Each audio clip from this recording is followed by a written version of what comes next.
Welcome back to another Why I Drive. Today we are kicking off Porsche week. So every video this week is going to be a different model of Porsche and finding out why the owner drives it. To start, we've got the 718 Cayman GTS 4-liter. So this car has the same engine as a GT4, and I want to find out why the owner decided to order and spec this car instead of a 911 or a Cayman GT4. So let's find out why he drives it. So right here, we are with the owner. Do you want to introduce yourself? Hi, I'm Dave. This is my 2024 718 Cayman GTS 4.0 in Shark Blue. And I gotta ask, why did you buy this car? I bought this car, goes all the way back to 2022. I was hearing on the news about the demise of the ICE engines and these EV mandates coming out that everything's going to be converting to EV. So I thought this might be my last chance to get a brand new Porsche in the spec that I want with an ICE engine and a manual transmission. And this spec is very nice. I love the blue on gold. Yes. What is the exact spec that you've gone for on this car? So this is the Shark Blue with Satinorum wheels. That's an option you can get. Most of these come spec'd with black wheels. I'm just really not a big black wheel fan, so wanted something that stood out a little bit compared to everything else that was out there. With the GTS model, you can spec a GTS interior. So that basically includes leather over everything, red stitching, and carbon fiber trim. So I gotta ask, why did you go for the GTS 4-liter instead of a GT4 or a Carrera? Okay, well, when I was trying to decide which model I wanted, I know the GT4 is sort of the iconic Cayman, but for my needs, I wanted a car that I could drive daily.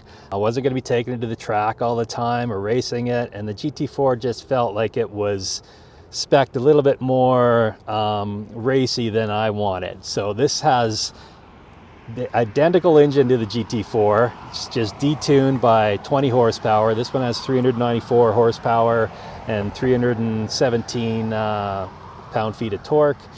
And I thought for 20 horsepower, I could get a car that I could be comfortable driving in just everyday conditions, taking it to work, taking it out to the mountains, taking it to the track.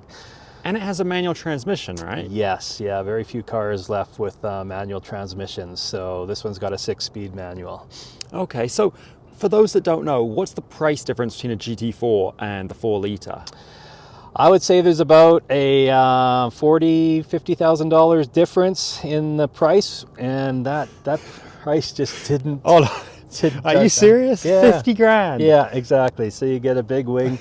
I like to think of this as like the GT4 Touring. So I don't have the big wing on the back. It's got the same engine, just a little Dailyable. Yeah, exactly. So is the suspension the same as the GT4? The suspension is different. This Okay. has a classic sort of strut setup.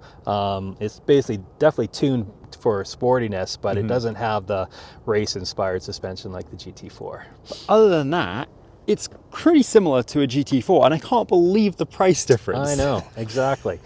And the GT4s are way more common than the GTS. Yes. It was, I waited 2 years to get an allocation, and the GT4s just kept coming in and coming in. And you look online for Caymans that are for sale, and there's always a lot more GT4s for sale than GTSs. So. Yeah, well, that's exactly why I wanted to do this interview, is because a lot of people I know have GT4s, but you're the only person I know with the GTS. Really? Yeah. So that's why I'm like, I got to find out what was the reason for buying this car, as well as the 911, right? A lot of people, they just get a Carrera or Carrera S. Right. And I've always liked unique vehicles. I've had some very unique Audis in my lifetime that nobody's even heard of. So the GTS was definitely one of those cars that was unique, and it checked all the boxes for me. So for those that don't know as well, what's a base 911 price and compared to this? Like, what's the difference there? Okay, I'm going to be just spitballing here, but like a base 911, you're looking at about 160, 170,000. And this one starts at 105. Wow. Yeah, it's probably gone up a few bucks since I bought it a few years ago now. But yeah, so there's quite a difference even between this and a 911. And arguably with this spec, you're getting more performance than Yeah. in a 911. You're getting a normally aspirated 4-liter engine, one of the biggest engines Porsche makes. And with 911, you're getting a 3-liter with a turbo. So different characteristics. I kind of like the normally aspirated with that instant throttle response. You're not waiting for the turbo. Not that there's a lot of lag in newer turbos, but yeah, I just like the normally aspirated engines. And was the design any factor in deciding between this and the 911? I love the look of this. I only need 2 seats. I don't need a back seat that I'm just gonna throw stuff in. And storage space. I mean, it's got a front trunk and a rear trunk. Yeah, you've got a lot of space in these cars. Yeah, like 911, you don't have anything in the back that you can put other than your back seats. So we talked about the price difference. We've talked about the performance difference between the 911 and this. Now the driving experience. This is mid-engine, right? The this is mid-engine, yes. It's not.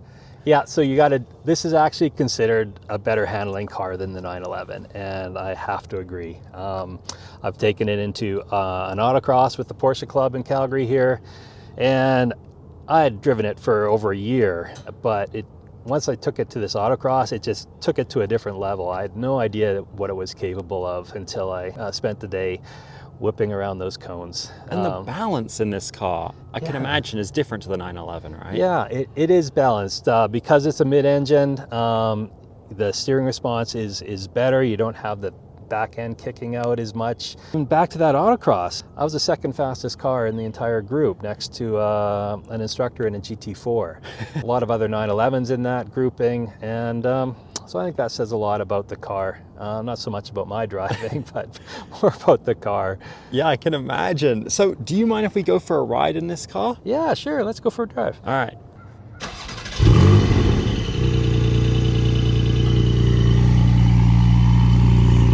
Wow, that sounds pretty loud. I'm amazed how loud this car is from factory. I know. That is a lot more than I expected. Oh my gosh, it sounds great. Doesn't have the rev limiter like wow. the Panamera does. Yeah, because you have a Panamera GTS as well, right? Yes. Had a Cayman GTS as well, quite a few years ago, the facelifted one, the first gen. Well, we'll do a video on the Panamera. That'll be in this Porsche week, so stay tuned for that. If you'd like to watch the interview on that, click on the top right button right here. But in the meantime, let's see what this is like. You've got manual transmission. Manual transmission with a carbon fiber shift knob. Carbon everywhere and on this buttons. car. Like, the one thing I really liked about this interior was it's not all screen, it's not all computer. On the 911s, another thing is they've gone to a full like digital dash and other things. This is still very analog compared. Still very analog. It's got the one screen that's digital that you can flick through the settings. And I even ordered a steering wheel with no buttons on it, other than the little switch for the different drive modes. I thought, I'm not going to be driving around talking on my phone. I don't need to answer the phone with my thumbs. And everything is just right here. I've got the buttons, I've got climate control, I've got radio. Yeah, it's just perfect. It's for a 2024. It seems like it's a decade old. Yeah. And some people complain about it, but that's the era that I love. Yeah, I think it's great. This car, you know, it's well and true and tried. They've had this platform, very similar interior, ever since like 2008, 2007, I'd say.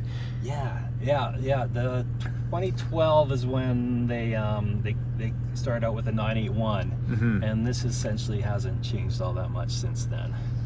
So let's take it for a ride and see what it's like to actually drive in this thing. All right, let's go. So could you get this with a PDK or a manual? Yes, you can get either, and there's no cost difference. There's no more expensive to get a PDK, so yeah, you can just choose, check off the box. So in your ownership experience, are you extremely happy with what you've got, or does any part of you ever wish you bought a 911 or a GT4? I can't say that I'd be happier in a 911 compared to this. I think this is going to be almost my forever car. You know, I don't see myself ever getting rid of one of these. I just love driving it. It just brings me joy. And have you met anyone else with a 4-liter GTS? Well, to be honest, I have a friend who had a Boxster Spider, with which is basically a GT4 with the Boxster version of the GT4. Mm-hmm. And he, after seeing this car and driving this, he went and ordered a GTS 4.0 Cayman, and he loves it. Really? So he has both, or did he sell the Spider? Both. Yeah, he's got both. Wow. I think that people might look back and think that this platform, with the GT4, the 4-litre, and the Spider, is actually the best that they made. I would agree. Yes, for sure. So, if you were to go and buy another, Porsche, would you be looking for another GTS 4-litre if you had to replace this? Oh, that's a good question. I'm curious what they're gonna do. They announced that the Boxster and Cayman would be turning totally EV with the next generation. Now I'm hearing rumors that they're backpedaling and they're going to continue with the higher end Boxster Cayman with the ICE engines. I'm curious if that's going to mean a GTS or just the GT4 and the GT4 RS. But yeah, I'd be tempted to see what they come up with in the next iteration. Yeah, because they definitely did change their train of thought. And I think a lot of people actually went out and bought, or are currently looking to buy them, or at least up until a few weeks ago. Yeah. And now they've announced they might not be gone. So it's really confusing times for Porsche. No, that's totally true. Like, that was one of the big reasons that... Dang. Oh, listen to that for a sec. Sounds great. Just love that sound. That engine right behind your ears. Yeah. Yeah, it's just, it's very unique. You don't have the turbos muffling the sound of the engine. I just love it. It's a great car, I think, and this is probably the best balance and bang for your buck. Exactly, I agree. That was, a big selling feature for me is just the amount of car you got for the money. You're not getting a base Cayman like you'd be getting a base 911. This is fully optioned, and for a price that's reasonable. Yeah. I think that's kind of what makes this car so appealing, right? In the world where Porsche has gotten insanely expensive, new at least, and used, compared to what they were a decade ago, this car seems to still be somewhat close to the value proposition Porsche used to bring. Exactly, I agree. Is that kind of what summarizes this car? I think you nailed it, yeah. Stay tuned for the rest of this week with Porsche content coming every day. Remember, never ever quit your dreams. I'll see you in the next video. God loves you.